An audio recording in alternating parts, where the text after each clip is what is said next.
ജീവിതത്തിൽ ആദ്യമായിട്ടൊരു ഐഫോൺ എടുത്തത് ഐഫോൺ 16 Plus ആണ് എടുത്തത്. സോ ഇതിൻ്റെയാണ് കുറച്ച് കഥകൾ നമ്മളിന്ന് പറയാൻ പോകുന്നത്. So once again welcome back to times.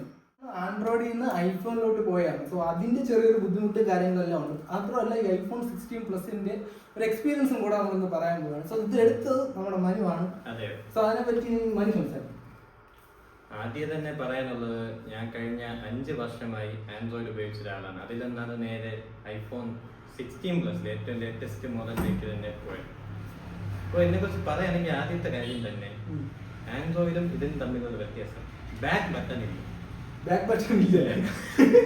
നമുക്ക് ഇങ്ങനെ ഞെക്കാനേ പറ്റത്തുള്ളൂ, ഇങ്ങനെ പൊക്കി വിടാനേ പറ്റത്തുള്ളൂ. അപ്പൊ അതൊരു വലിയ കുറവായി ആദ്യം തോന്നിയെങ്കിലും പയ്യെ നമുക്ക് ഒരു 2 to 3 days അത്രയും അതിൻ്റെ ഒരു ബുദ്ധിമുട്ടുകൾ മാത്രമേ ഉണ്ടാവും. പിന്നെ അങ്ങ് ശരിയാവും. പക്ഷെ നല്ല എന്താ പറയാ, ആദ്യമൊക്കെ കുറെ ബുദ്ധിമുട്ടുകളുണ്ട്. കാരണം കംപ്ലീറ്റ്ലി വ്യത്യാസമാണ്. iOS ആൻഡ്രോയിഡും തമ്മിൽ വലിയ വ്യത്യാസമുണ്ട്. പിന്നെ ക്യാമറ ക്വാളിറ്റിയുടെ കാര്യം പിന്നെ പറയണ്ടല്ലോ. പിന്നെ ഉള്ളത്, ഇത് നമ്മൾ ഫോൺ കാണിക്കുന്നത് ഈ ഫോണിലാണ് നമ്മൾ റെക്കോർഡ് ചെയ്യുന്നത്. അതാണ് നമ്മൾ ഫോൺ കാണിക്കുന്നത് ബുദ്ധിമുട്ടാണ്. പിന്നെ ഇതിൽ എടുത്ത ഒരാളെ ക്യാമറയ്ക്ക് വേറെ കുറ്റങ്ങൾ പറയില്ല. ഞാൻ പറഞ്ഞില്ല, ഞാൻ 5 വർഷമായി ആൻഡ്രോയിഡ് ഉപയോഗിച്ച ഒരാളാണ്. അത് പഴയ ഒരു Realme 6 front camera front camera. പക്ഷെ അത് ശരിയായി, അതെന്തോ ഒരു ബഗ്ഗാണെന്നാണ് തോന്നുന്നത്. ആദ്യത്തെ ഒരു 1-2 ദിവസം ഉണ്ടായിരുന്നു. നീ കണ്ടേല്ലേ ഈ 14 സീരീസിന് ശേഷം ഐഫോൺ 16 പറഞ്ഞത് 14 പറഞ്ഞ സെയിം ക്യാമറ സെൻസറാണ്. അപ്പൊ അതിന്റെ ഒരു ഇതായിരിക്കും എന്തോ ഒരു ചെറിയ ബ്ലർ ഉണ്ടായിരുന്നു. പിന്നെ എനിക്കത് ഓക്കെ തോന്നി. അതിന് ഒരു അപ്ഡേറ്റ് ചെയ്തു, 18.2 ആണെന്ന് തോന്നുന്നു iOSന്റെ പുതിയ അപ്ഡേറ്റ് കഴിഞ്ഞതോടെ ഒന്ന് ശരിയായ പോലെ തോന്നുന്നു. അറിഞ്ഞൂടാ, വേറെ കുഴപ്പമില്ല. ഇനി സ്ക്രീൻ ഗാർഡിന്റെ പ്രശ്നമാണെന്നും അറിഞ്ഞൂടാ. എന്തായാലും അത് ഓക്കെയാണ്, വേറെ കുഴപ്പമൊന്നുമില്ല. എന്നെ സംബന്ധിച്ച് പഴയ ആ ഒരു പീക്കറി ഫോണിനെ വെച്ച് നോക്കുമ്പോൾ ഇത് സ്വർഗമാണ്, പറയാതിരിക്കാൻ പറ്റില്ല. 5 വർഷം കൊണ്ട് ആൻഡ്രോയിഡ് മാത്രമല്ല നല്ല ഏജഡ് ആണ്. നമ്മള് 10ാം ക്ലാസ് കഴിഞ്ഞപ്പോൾ എടുത്ത ഫോണാണ്. ഒരുമിച്ച് എടുത്തതാണ് ഫസ്റ്റ് ഫോണാണ്, ആദ്യത്തെ ഫോണാണ്. അപ്പൊ അങ്ങനെയൊക്കെ തന്നെയാണ്. ഇപ്പം എന്താ പറയാ, വേറെ കുഴപ്പങ്ങളൊന്നും ഇല്ല. ഇപ്പോ 1.5 ആഴ്ച കഴിഞ്ഞു. നീ ഇത്രയും വലിയൊരു എമൗണ്ട് എടുത്ത് ഫോൺ എടുത്തിട്ട് നമുക്ക് വർത്തായിരുന്നു. ഓണസ്റ്റ്ലി പറഞ്ഞാൽ വലിയ വ്യത്യാസങ്ങളൊന്നും ഇല്ല എന്നുള്ളതാണ് സത്യം. ഐഫോണിലോട്ട് വന്നാലും അത് എനിക്ക് അതൊന്ന് എക്സ്പീരിയൻസ് ചെയ്യണമെന്നൊരു ആഗ്രഹം നന്നായിട്ടുണ്ട്. പണ്ട് മുതലേ ഉള്ളൊരു ആഗ്രഹം. ഞാൻ പറഞ്ഞിട്ടുണ്ട്, ഞാൻ ഓൾമോസ്റ്റ് 4 വർഷം കൊണ്ട് എമൗണ്ട് സെറ്റാക്കി ഫണ്ട് റെഡിയാക്കി എടുത്തതാണ്. അപ്പോഴേ ആദ്യമൊക്കെ എന്താ പറയാ തോട്ട് വന്നു. പക്ഷെ പൈസ വാങ്ങിക്കേണ്ട ആവശ്യമുണ്ടോ എന്ന് തോന്നി. പക്ഷെ പിന്നെ നമുക്ക് ഒറ്റ ലൈഫേ ഉള്ളൂ. കൂടാതെ നമ്മൾ ആരെയും ബുദ്ധിമുട്ടിപ്പിക്കുന്നില്ല. നമ്മളായിട്ട് പൈസ ഉണ്ടാക്കി വാങ്ങിക്കാണ്. ഓൾമോസ്റ്റ് 4 വർഷത്തെ ഡെഡിക്കേഷന്റെ ഫലമാണ്. അപ്പം പിന്നെ രണ്ടും കൽപ്പിച്ചങ്ങ് വാങ്ങിച്ചു. പറയാനോ വലിയ ഒരു സാധാ ഫോണിനെ സംബന്ധിച്ച് വലിയ ഒരു മാറ്റം ഇല്ല എന്ന് തന്നെ ഞാൻ പറയും. ഇപ്പൊ നമ്മളൊരു 50-നൊക്കെ ഇപ്പൊ കുറെ നല്ല IQ 30 എന്ന് പറഞ്ഞ പുതിയ ഫോൺ ഇറങ്ങിയിട്ടുണ്ട്. 6 എന്ന് പറയുന്നത് ഭീകരമാണ്. അതിന്റെ അതൊക്കെ ഭയങ്കര പവർഫുൾ ആയി, ഇതിനെക്കാട്ടി പവർഫുൾ ആയിട്ടുള്ള സാധനങ്ങളാണ്.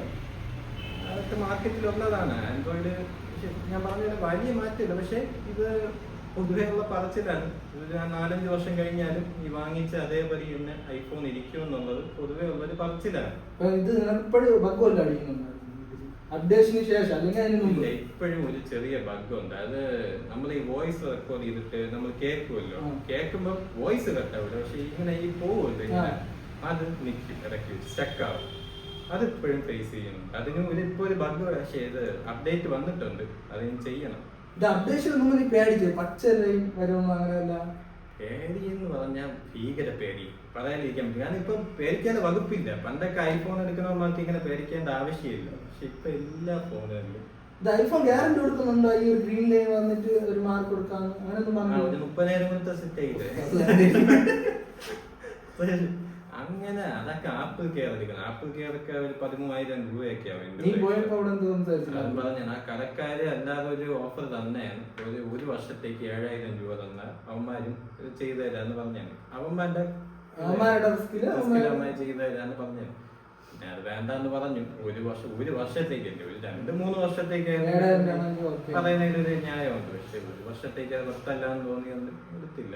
ഇത് ബന്ധുക്കളാരെങ്കിലും പറയാം ഇത്രയും വില കൂടി ഒരു ഫോൺ എടുത്ത് ഇതിന്റെ വല്ല കാര്യമുണ്ടോ? ബന്ധുക്കള് പറഞ്ഞവരും ഉണ്ട്. പക്ഷെ അതേ സമയത്ത് എന്താ പറയാ, ഞാൻ കുറെ വിധത്ത് മുമ്പേ പറഞ്ഞിട്ടുള്ള തന്നെയാണ്. ഇതെന്റെ വലിയൊരു ആഗ്രഹമായിരുന്നു.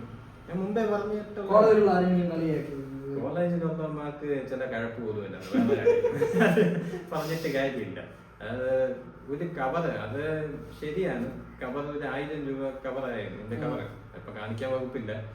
ആ കവറിനെ വെച്ചാൽ എല്ലാം കൂടെ തൂക്കം എന്തെങ്കിലും വേണമല്ലോ. സംഭവം വെച്ചാൽ നമ്മളിപ്പം വണ്ടി മാറ്റി നമ്മൾ PPF കാര്യങ്ങളെല്ലാം ചെയ്യില്ല. എത്ര തവണ പ്രൊട്ടക്ഷൻ കൊടുക്കണം. ഇത്രയും വലിയൊരു ഫോൺ വാങ്ങി ഫോണിന് ഒരു പ്രൊട്ടക്ഷൻ കൊടുക്കണം. നമുക്ക് അത് റിസ്ക് എടുക്കാൻ പറ്റൂല. അതാണ് ഇത്രയും ചെലവാക്കുമ്പോൾ പിന്നെ അത്രയും കൂടെ ചെലവാക്കുന്നതിൽ ഒരു തെറ്റ് എനിക്ക് തോന്നിയില്ല. അതുകൊണ്ടാണ് അങ്ങനെ വാങ്ങിച്ചത്. അത് വെച്ച് പയ്യന്മാരൊക്കെ കളിയാക്കുന്നുള്ളൂ. അത് വേറെ കുഴപ്പങ്ങളൊന്നുമില്ല. ഇപ്പൊ നീ ഇതിൽ ഫോണിൽ നോർമൽ യൂസ് എന്ന് പറയുമ്പോൾ ഗെയിമും കാര്യങ്ങളെല്ലാം കളിക്കുക? ഗെയിം ഞാൻ ഈ ഫുട്ബോൾ മാത്രമേ കളിക്കാറുള്ളൂ. അതും ടൈം കിട്ടുമ്പോഴേ കളിക്കാറുള്ളൂ. ആ ഒരു നോർമൽ യൂസ്. ഇപ്പൊ കണ്ടന്റ് കാണുക, ഞാൻ ആനിമയൊക്കെ അത്യാവശ്യം കാണുന്ന ഒരാളാണ്. അപ്പോഴങ്ങനെ കണ്ടന്റ് കാണുക, അതിനൊക്കെ തന്നെയാണ് എനിക്കൊരു മുൻഗണന ഉള്ളത്. ബാക്കിയൊക്കെ എന്റെ വഴിക്ക് ഗെയിമൊന്നും അങ്ങനെ കളിക്കുന്ന ഒരാളല്ല. അതുകൊണ്ടാണ് ഇതിലേക്ക് തന്നെ വന്നത്. അല്ലെങ്കിൽ ഒരു കുറവ് ഇതിൽ പറയാൻ പറ്റില്ല. പോരായ്മയായിട്ട് 60 ഹെർട്സിന്റെ ഡിസ്പ്ലേ ഇപ്പോഴും ഒരു നമുക്ക് ശരിയാണ്. നമുക്ക് ഇപ്പൊ ഞാൻ 90 ഹെർട്സ് ഉപയോഗിച്ചിട്ട് വന്ന ഒരാളാണ്. പക്ഷെ നമുക്ക് വലിയൊരു വ്യത്യാസം തോന്നൂലെങ്കിലും നമുക്ക് ഒരു 120 ഹെർട്സ് ഉപയോഗിച്ച ഒരാളാണെങ്കിൽ ആൾക്ക് നല്ല വ്യത്യാസം തോന്നും. 120 ഹെർട്സ് 120 തന്നെയാണ് ഒരു വ്യത്യാസം. 140 ആണെന്നാണ് എന്റെ ഒരു വിശ്വാസം. 120ലേക്ക് റെസ്ട്രിക്റ്റഡ് ആവുമായിരിക്കും ചില ആപ്പുകളിൽ, പറയാൻ പറ്റൂല. പക്ഷെ എന്നാലും അതൊരു കുറവാണ്. ഇത്രയും വില കൊടുത്ത് വാങ്ങിച്ചിട്ടൊരു 90 ഹെർട്സ് എങ്കിലും തന്നുണ്ട് അവർക്ക്. അത് അടുത്ത വർഷം മുതൽ റെക്ടിഫൈ ചെയ്ത് അടുത്ത വർഷം മുതൽ എല്ലാ മോഡലുകളിലും അടുത്ത വർഷം മുതൽ 120 ഹെർട്സിന്റെ എല്ലാ മോഡലുകളിലും സെയിം ആയിരിക്കും എന്നാണ് പറയപ്പെടുന്നത്. ഇപ്പൊ നോർമലി ഈ ഫോൺ എടുത്ത ഒരു വിലയുണ്ട്. എവിടെ ചെന്നാലും ഫസ്റ്റ്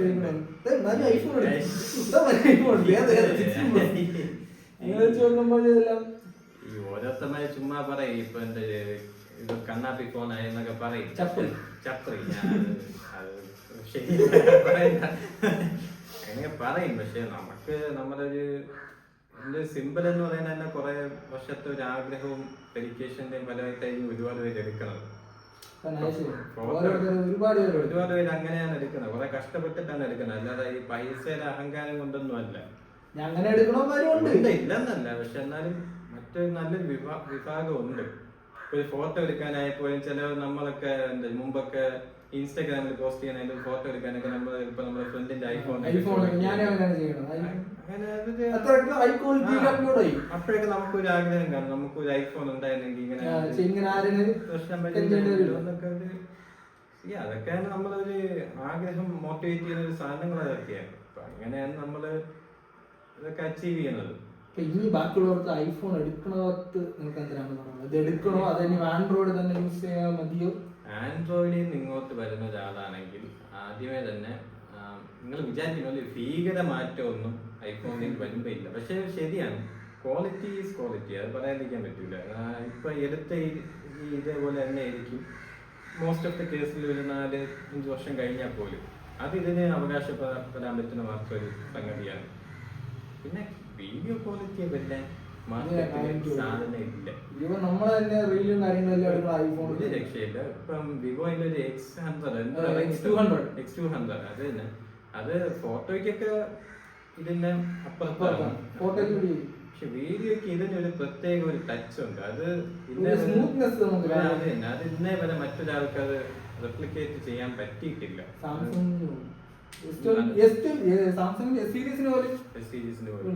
പക്ഷെ ഞാൻ ഇപ്പോഴും പറയാം, ആൻഡ്രോയിഡ് യൂസേഴ്സ് ആണെങ്കിൽ നിങ്ങൾക്ക് നല്ലൊരു ഒരു പ്രീമിയം എക്സ്പീരിയൻസ് വേണമെങ്കിൽ S22 ഇറങ്ങും. 24 ഉണ്ട്. അത് തന്നെ ഇപ്പൊ കഴിഞ്ഞ വർഷത്തെ ഏറ്റവും ബെസ്റ്റ് ഫോണായിട്ട് സെലക്ട് ചെയ്തത് അത് തന്നെയാണ് S24 Ultra. അപ്പൊ അത് പിന്നെ ഇപ്പോഴത്തെ 25 കൂടെ സ്മൂത്ത് ആണ്, കാരണം സ്നാപ്ഡ്രാഗൺ അത് ഇപ്പോഴേ അത് നല്ല സംഗതിയാണ്. ഞാൻ പറഞ്ഞു നമുക്കൊരു മാറ്റം വേണം. എനിക്ക് പ്രത്യേകിച്ച് ഏറ്റവും കൂടുതൽ മോട്ടിവേറ്റ് ചെയ്ത സംഗതിയാണ് നമ്മൾ ഈ ആൻഡ്രോയിഡിന്റെ ഇന്റർഫേസ് കണ്ട് മടുത്തു, ഒരു മാറ്റം വേണം എന്ന് എനിക്ക് നല്ല ആഗ്രഹം ഉണ്ടായിരുന്നു. അപ്പൊ അങ്ങനെ ആഗ്രഹിക്കുന്നവരും അങ്ങനെയുള്ളവർക്ക് 100%. ഈ ഐഫോൺ എടുക്കുന്നതിന് മുമ്പ് നിന്റെ മുന്നിൽ വേറെ ചോയ്സ് ആയിരുന്നു iQ13 ആയിരുന്നു. iQ13 അപ്പൊ അവസാനം ഇത് എടുക്കേണ്ട വക്കിലായപ്പോഴാണ് iQ13 നല്ലൊരു മൈലേജ് കിട്ടി വന്നു മാർക്കറ്റിൽ. iQ13 52 സംതിങ്ങേ ഉള്ളൂ, അത് കുറവായിട്ടൊന്നും ഇല്ല, രക്ഷയില്ലാത്ത സാധനമാണ്. പിന്നെ ഞാൻ പറഞ്ഞല്ലോ, എനിക്ക് പിന്നെ ഞാൻ അതിലൊന്ന് മാറിപ്പോയേണ്ട കാരണം എനിക്ക് ഞാൻ ഇന്റർഫേസ് കണ്ട് മടുത്തു. ഒരു എക്സ്പീരിയൻസ്, ഒരു വെറൈറ്റി എക്സ്പീരിയൻസ് വേണമെന്നുള്ള ആഗ്രഹം കൊണ്ടാണ് ഇതിലേക്ക് വന്നത്. അത്രേ ഉള്ളൂ, അല്ലാതെ പ്രത്യേകിച്ചൊന്നും പറയില്ല. ആൻഡ്രോയിഡിൽ നിന്ന് ഇങ്ങോട്ട് മാറാൻ നിങ്ങൾക്ക് ആ ഒരു ആൻഡ്രോയിഡിന്റെ ആ ഒരു സംഗതികളെല്ലാം മടുത്തു, ഒരു വെറൈറ്റി എക്സ്പീരിയൻസ് വേണമെങ്കിൽ ഐഫോൺ. പിന്നെ പ്രത്യേകിച്ച് നമ്മളിപ്പോ കണ്ടന്റ് എടുക്കണമാരാണെങ്കിൽ കണ്ണും പൂട്ടി എടുക്കേണ്ട സീനാണ്. കാരണം ഇപ്പോഴും ഗൂഗിളിന്റെ ഫസ്റ്റ് ചോയ്സ് 15 ആണ്. വീഡിയോ എടുക്കണമെങ്കിൽ പോലും ഒരു സംശയം വേണ്ട, ധൈര്യമായിട്ട് എടുക്കേണ്ടത്. ഏറ്റവും മാർക്കറ്റിൽ ഏറ്റവും ബെസ്റ്റ് വീഡിയോ ക്വാളിറ്റി ചെയ്യുന്നത് ഐഫോൺ തന്നെയാണ്. ഇതൊരു ചോദ്യം. നമുക്ക് പിന്നെ ഏറ്റവും മെയിൻ ആയിട്ട് വേണ്ട അതും കൂടെയാണ്, അതും ഒരു പ്രയോറിറ്റിയാണ്. നമുക്ക് ഇനി വീഡിയോ റെക്കോർഡിംഗ് എല്ലാം കാര്യങ്ങളെല്ലാം ഈ ഒരു 16 പ്ലസിൽ തന്നെയാണ്. അതും വാങ്ങിക്കുന്ന സമയത്ത് ഞാൻ കൺസിഡർ ചെയ്തതാണ്. നമുക്ക് നമ്മുടെ ഒരു ആവശ്യവും കൂടെ നോക്കി വേണം നമ്മൾ എടുക്കേണ്ടത്. നമ്മുടെ പ്രയോറിറ്റി നമ്മൾ ഫസ്റ്റ് നോക്കണം. ഇപ്പൊ നിങ്ങൾക്ക് ഗെയിമിംഗ് ആണെങ്കിൽ ഗെയിമിങ്ങിന് കിട്ടുന്ന നിങ്ങളുടെ ഫോണുകളുണ്ട്, അതിലോട്ട് പോകാം. എനിക്ക് വ്ളോഗിങ് മെയിൻ ആയിട്ടാണ് വ്ളോഗിങ് ചെയ്യണമെങ്കിൽ ഇതിപ്പോഴത്തെ ഐഫോൺ കാര്യങ്ങളെല്ലാം. ഇനി ഓൾറൗണ്ട് ഫോൺ ആണെങ്കിൽ അതുകൊണ്ട് നമ്മൾ ഈ ഒരു ഒരുപാടുണ്ട്, ഇഷ്ടം പോലെ ഉണ്ട്. എനിക്ക് പ്രത്യേകിച്ച് ഞാൻ പറഞ്ഞാൽ ഇപ്പൊ റിഗ്രറ്റ് ഒന്നുമില്ല, ഞാൻ സാറ്റിസ്ഫൈഡ് ആണ്. ഞാൻ ആഗ്രഹിച്ച ഒരു മാറ്റത്തിലേക്ക് വന്നിട്ടുണ്ട്. കുറച്ച് കാലം ഇത് എക്സ്പീരിയൻസ് ചെയ്യാൻ അത്രേ ഉള്ളൂ, എനിക്ക് അത്ര ആഗ്രഹമുള്ളൂ. പിന്നെ ഫോണിലൊക്കെ ലേശം ഹീറ്റിംഗ് കാണും. അതായത് നമ്മൾ ഗെയിം കളിക്കുമ്പോഴായാൽ പോലും ഒരു 1 hour കഴിഞ്ഞാൽ നമുക്ക് അത്യാവശ്യം ഹീറ്റ് കാണും. ഈ ആൻഡ്രോയിഡ് യൂസേജ് കഴിഞ്ഞ ഐഫോണിലോട്ട് ബാറ്ററി എങ്ങനെയുണ്ട്?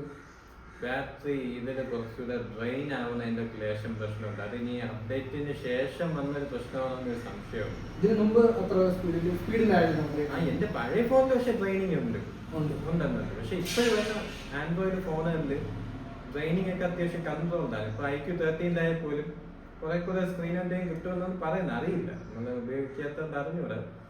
പക്ഷേ അത്യാവശ്യം ഓക്കെ. ഇത് 4600 mAh ഉണ്ട്, അപ്പോഴേ പ്രോ മാക്സിലുള്ള ഓൾമോസ്റ്റ് ഇത്ര തന്നെയാണ്. അതുകൊണ്ട് പിന്നെ അതിൽ കുറവൊന്നും പറയാനില്ല. ഇപ്പൊ 16 സീരീസിലെ ഏറ്റവും best, one of the best ആയിട്ടുള്ള ബാറ്ററി തന്നെയാണ് ഉള്ളത്. അതിൽ കുറ്റം പറയാനൊന്നുമില്ല. Pro max